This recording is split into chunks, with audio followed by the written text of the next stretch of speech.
So over here, I'm going to go ahead and say, write a paragraph on how to teach online right here, just like this. Let's say, for example, then it actually goes ahead and then gives me a paragraph on it. So once I actually go ahead and get this prompt result, you can see that there are result actions that I have. So I can go ahead and edit this right here. Let's say, for example, I can remove this out right here and save it out right here, and then you get the result right here. You can simply go ahead and edit this out right here, and you can see that you can entirely change how this is there. And then in the chat history, it is saved as edited. So you can also go ahead and copy this, as you can see right here. So you can go ahead and then paste it out somewhere else as you like.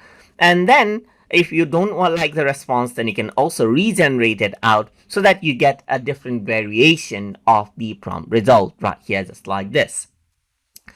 And then these are the options right here. Apart from that, you also have the like and dislike button right here to mark it as a good response or a bad response. And as you regenerate it right here, you can see the previous prompt result and the new prompt result right here, just like this, as you can see as well. And that is how you can work around with the result actions for Qwen prompt results. So I hope you guys learned something as always.